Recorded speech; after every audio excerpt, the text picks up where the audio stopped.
नमस्कार दोस्तों, आज हम लोग लाए हैं क्वेश्चन विषय सामाजिक विज्ञान के कक्षा 10 के बहुत ही महत्वपूर्ण क्वेश्चन जो सीधे एग्जाम में आने वाला है।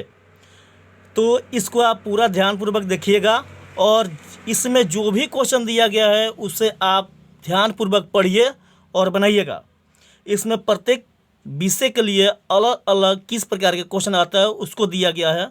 इसमें जो आपको चारों विषय है और चारों विषय में किस प्रकार का क्वेश्चन आता है, कितना कितना नंबर का आता है, कितना क्वेश्चन आता है, इस सब कुछ विस्तृत अध्ययन बताया गया है। और ये क्वेश्चन सीधे तौर पे एग्जाम में आने वाला है। तो इसको देखिए, कक्षा 10 क्लास 10 VVI प्रश्न विषय सामाजिक विज्ञान का, जो निश्चित तौर पे इस बार बोर्ड एग्जाम में आएगा, इसलिए इसको देखिएगा। सबसे पहले हम लोग शुरू करें कहाँ से, तो इतिहास से। इतिहास में देखिएगा, इतिहास में आएगा लघुत्तरीय प्रश्न, जो दो क्वेश्चन बनाना, दो नंबर के 3 क्वेश्चन बनाना होगा, यानी कि कुल 6 नंबर के लिए दो नंबर के 3 क्वेश्चन बनाना होगा, यानी कुल 6 नंबर के लिए। इसमें देखिए, पहला क्वेश्चन खिलाफत आंदोलन क्यों हुआ था। दूसरा, पूंजीवाद क्या है। अगला, औद्योगिक क्रांति की शुरुआत इंग्लैंड से क्यों हुई। नेक्स्ट, छापाखाना यूरोप कैसे पहुंचा। नेक्स्ट, जालियांवाला बाग हत्याकांड क्यों हुआ। अगला, औद्योगिकरण के में किस प्रकार उपनिवेशवाद को जन्म दिया। नेक्स्ट है, नेप का क्या अर्थ है। अगला है, तिनकटिया पद्धति से आप क्या समझते हैं।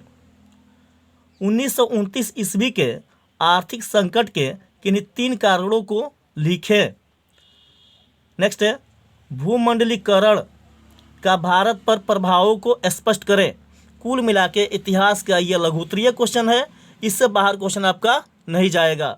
अब यहाँ पर देखा जाए दीर्घोत्तरीय क्वेश्चन, दीर्घोत्तरीय में क्या क्या है। तो देखिएगा, दीर्घोत्तरीय 4 नंबर का ये क्वेश्चन सॉल्व करना होगा। इसमें देखिए, जर्मनी के एकीकरण में बिस्मार्क की भूमिका का वर्णन करें। भारतीय राष्ट्रीय आंदोलन में प्रेस की क्या भूमिका थी। अगला है, भारतीय राष्ट्रीय आंदोलन में महात्मा गांधी के योगदानों का उल्लेख करें। अगला है, सविनय अवज्ञा आंदोलन में वामपंथियों की भूमिका पर प्रकाश डालें। और इसमें का लास्ट क्वेश्चन है, असहयोग आंदोलन के कारण एवं प्रभावों का मूल्यांकन करें। इसमें से दीर्घोत्तरीय में अधिकतर चांस रहता है कि गांधी से जुड़ा हुआ क्वेश्चन आए। इतिहास में ये दीर्घोत्तरीय में गांधी से जुड़ा ही सबसे ज़्यादा क्वेश्चन पूछता है। आगे हम लोग यहाँ पर इतिहास देखें। अब दूसरा विषय को देखा जाए, यहाँ पर राजनीतिक विज्ञान। राजनीतिक विज्ञान में देखिएगा, 2 नंबर का 2 क्वेश्चन आपको सॉल्व करना होगा, यानी कुल 4 नंबर का क्वेश्चन यहाँ लघुत्तरीय में आएगा। क्या क्या है, बंधुआ मजदूर किसे कहते हैं। अगला है, लोकतंत्र की मुख्य बाधाएं क्या है।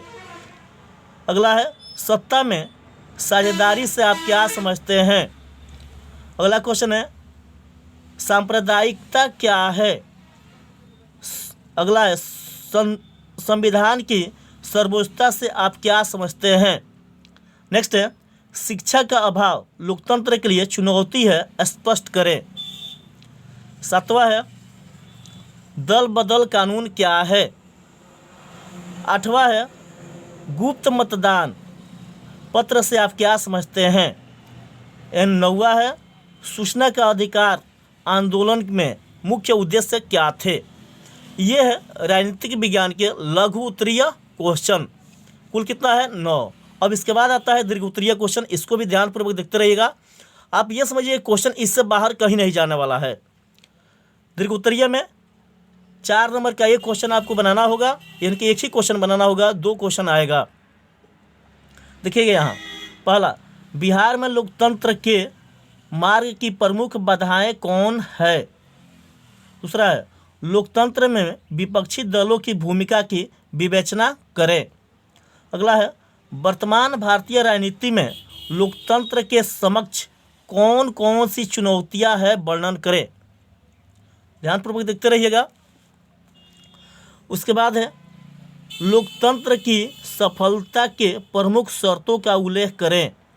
5वां है, परिवारवाद एवं जातिवाद का बिहार की राजनीति पर क्या प्रभाव पड़ा है? राजनीति पर क्या प्रभाव पड़ा है? यहाँ होगा प्रभाव पड़ा है, वर्णन करें। एंड लास्ट क्वेश्चन है, राजनीतिक दल किस तरह से सत्ता में साझेदारी करते हैं? वर्णन करें। यह हमारा रहा राजनीतिक विज्ञान। इसके बाद आता है भूगोल। भूगोल में देखिएगा, इसमें भी कुल 2 क्वेश्चन आपको 2-2 नंबर का 3 क्वेश्चन बनाना होगा, जो कुल 6 नंबर का। देखिए इसमें क्या क्या है। पहला है नर्मदा बचाओ आंदोलन क्या है? अगला है खनिज संसाधनों का संरक्षण क्यों आवश्यक है? अगला भारत में पाइपलाइन परिवहन का वर्णन करें। नेक्स्ट है भारत में जल विद्युत शक्ति का महत्व अधिक है क्यों? आगे देखिए, भारत के किस भाग में जलोढ़ मिट्टी ज़्यादा है? किस भाग में है? वर्णन करना है। सौर ऊर्जा का उत्पादन कैसे होता है?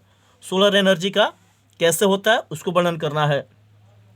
भारतीय रेल परिवहन की प्रमुख विशेषताओं का उल्लेख करें। क्या क्या विशेषताएं हैं, उसको लिखना है। नदी घाटी परियोजना के मुख्य उद्देश्यों को लिखें। नदी घाटी परियोजना के क्या क्या उद्देश्य है? उसके बाद है राष्ट्रीय उद्यान क्या है? वर्णन करें। सागर सम्राट क्या है? ध्यान रखिएगा, ये सब लघु उत्तरीय क्वेश्चन है। अब यहाँ से दीर्घ उत्तरीय क्वेश्चन है, इसको भी ध्यानपूर्वक देखिएगा। क्या है दीर्घ उत्तरीय में? ये क्वेश्चन सॉल्व करना रहेगा 4 नंबर का। परिवहन एवं संचार सेवाएं भारतीय अर्थव्यवस्था की जीवन रेखाएं हैं। इस कथन की पुष्टि कीजिए। यानी कि ये कैसे जीवन रेखाएं हैं? कौन? परिवहन और संचार भारत में, यानी कि कैसे सबसे महत्वपूर्ण भूमिका निभाता है, इसको आपको वर्णन करना है। दूसरा है भारत के सभी प्रकार के मिट्टियों का विस्तृत वर्णन करें। यानी कि भारत के किस क्षेत्र में कौन सी मिट्टी है, क्या क्या उसमें होता है, इसको लिखना है। 3 नंबर समोच्च रेखा क्या है? समोच्च रेखा ध्यान रखिएगा, इसके द्वारा विभिन्न प्रकार के ढालों का प्रदर्शन किस प्रकार किया जाता है? चौथा है भारतीय अर्थव्यवस्था में उद्योगों के योगदान का वर्णन करें। उद्योग क्या क्या योगदान किया है, इसके बारे में। लास्ट 5वां है भारत के विभिन्न डाक चैनलों का वर्णन प्रस्तुत करें। भारत में कौन कौन सा डाक चैनल है, उसके बारे में पूरा विस्तृत वर्णन करना है। उसके बाद आता है अर्थशास्त्र। अर्थशास्त्र में लघु उत्तरीय प्रश्न होता है, 2 गो आपको बनाना है, 2-2 नंबर का, यानी 4 नंबर के लिए लघु उत्तरीय में। तो यहाँ पर देखिएगा, पहला है राष्ट्रीय आय की माप में क्या क्या कठिनाइयाँ आती है। नेक्स्ट है बैंक जमा कितने प्रकार के होते हैं। तीसरा है बहुराष्ट्रीय कंपनियां किसे कहते हैं। चौथा है क्रेडिट कार्ड क्या है। 5वां है प्लास्टिक मुद्रा क्या है। 6ठा है आर्थिक नियोजन क्या है।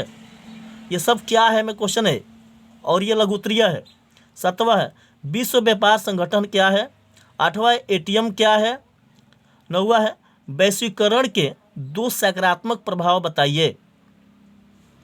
एंड लास्ट 10 नंबर है नरेगा का वर्णन करें।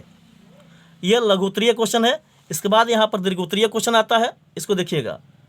दीर्घ उत्तरीय में एक आपको सॉल्व करना रहेगा 4 नंबर का। राष्ट्रीय वित्तीय संस्थान किसे कहते हैं। कोपरा क्या है, ध्यान रखिएगा, कोपरा क्या है, इसे पारित करने की क्यों आवश्यकता हुई। कोपरा को रोजगार सृजन में सेवाओं की भूमिका का वर्णन करें। चौथा है भारत में उपभोक्ता आंदोलन के प्रगति की समीक्षा करें। 5वां है आर्थिक विकास क्या है। आर्थिक विकास तथा आर्थिक वृद्धि में अंतर बताएं। 6ठा है साख पत्र क्या है। कुछ प्रमुख साख पत्रों का वर्णन करें।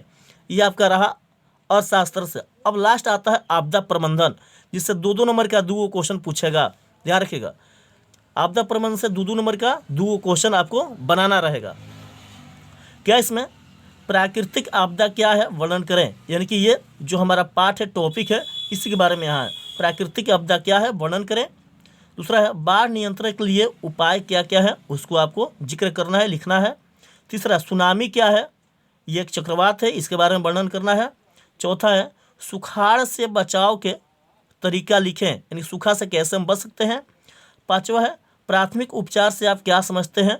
सबसे पहले जो उपचार किया जाता है घरेलू जो जहाँ पे उसको कहते हैं प्राथमिक उपचार। छठवां है भूकंप एवं भूस्खलन में अंतर लिखें, यानी कि भूकंप और भूस्खलन सभी के बारे में जानकारी होनी चाहिए। इस तरह से यह आपका सोशल का क्वेश्चन है और इससे क्वेश्चन कहीं बाहर जाएगा नहीं, इसलिए इस सभी क्वेश्चन को आप ध्यानपूर्वक बनाएंगे और एग्ज़ाम में अच्छा से प्रदर्शन करेंगे। अगर ये वीडियो आपको अच्छा लगा होगा तो प्लीज़ मेरे चैनल को सब्सक्राइब कीजिएगा और ये वीडियो ज़्यादा से ज़्यादा शेयर कीजिएगा। धन्यवाद।